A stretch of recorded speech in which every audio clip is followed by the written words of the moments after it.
In this brief video, I'm going to talk about debit and credit cards.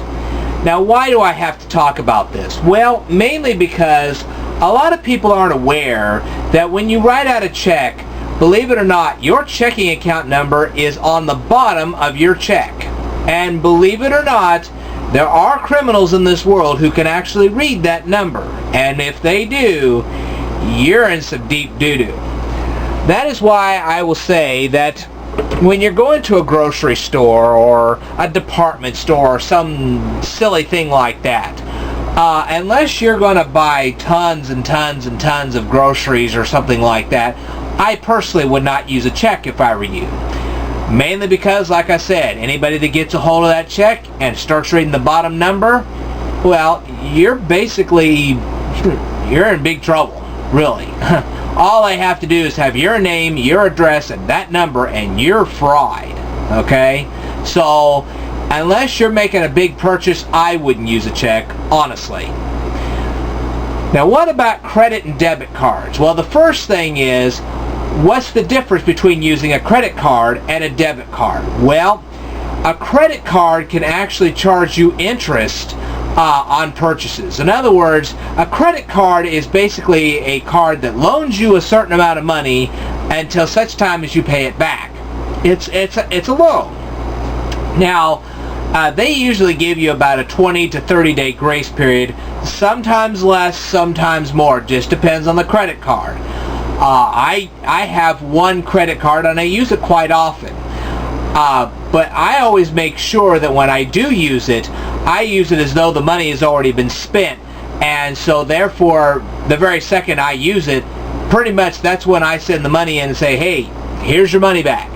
I don't play the game of holding out for months and years on end, hoping that I'll ever come up with enough money to pay them back, because usually credit cards will charge you somewhere between 20 and 30% interest on whatever you buy. And then that interest, of course, increases exponentially because they're charging you interest on top of that.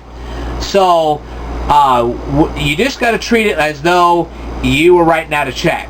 Hey, that money is spent, you put it away, and the very second the bill comes in, you send it to them, and that's that. Don't be playing around with a credit card, because credit cards can sting you if you play with them. Believe me, playing with a credit card can get you burned. But if you're not playing with a credit card is a good idea. You know, you say, well, there are a lot of retailers out there that want me to use my debit card instead of my credit card. Why? Well, there's a reason for that. Many of these retailers have to pay a fee to the credit card company because you use the credit card. So that's why they're wanting you to use your debit card instead. Well, what is a debit card? Well, basically it's the same as a check. The only difference is that your bank account number is not actually printed within the debit card number.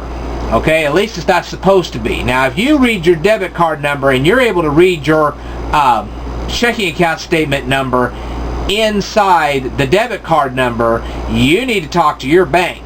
They're not supposed to do that, okay? If they do, you need to tell them to change that debit card number so that your checking account number is not in those numbers, all right?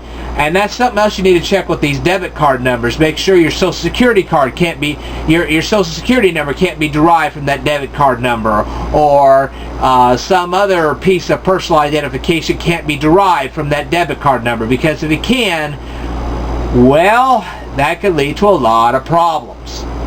Okay? So, what about a debit card? Well, the difference between debit cards and credit cards in this particular instance is that if there is a fee to be paid, it is paid by you and not by the retailer.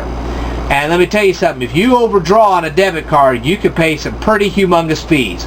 Also, debit cards are not as secure as credit cards. It depends on who issues the debit card to you, but some of these debit card companies are not as secure as credit card companies. So my personal advice, as long as you're treating your credit card properly, you should use a credit card if you can. Otherwise, be very careful on how you use your debit card. Don't ever let anyone see you punch in that PIN number, because if you do, well, they can rip you off pretty bad. They get your debit card number and they get that PIN number. You're basically in hot water real quick. Okay? Also,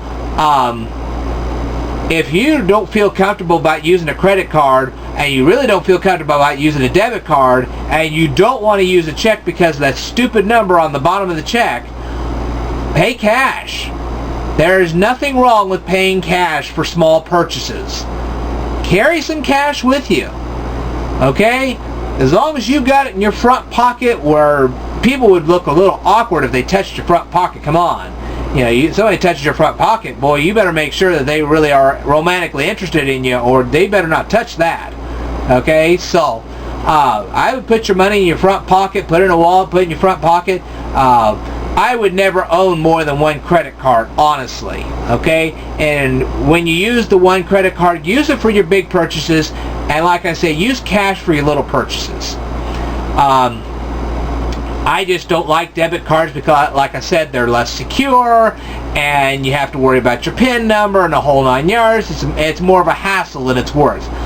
But on the other hand, I also don't like using checks because your bank account number is printed right on the bottom of that check, and if any criminal gets a hold of that, well, adios amigos, there goes your money.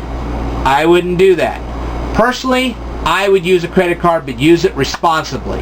In other words, the very second you use it, you draw out the money, you say it's done, and you send it into them right off the bat. That way you avoid finance charges, and you avoid credit card fees, and you avoid that awful interest too. Alright, that's my discussion of debit cards and credit cards. I'll talk to you about more subjects in a future video, so stay tuned.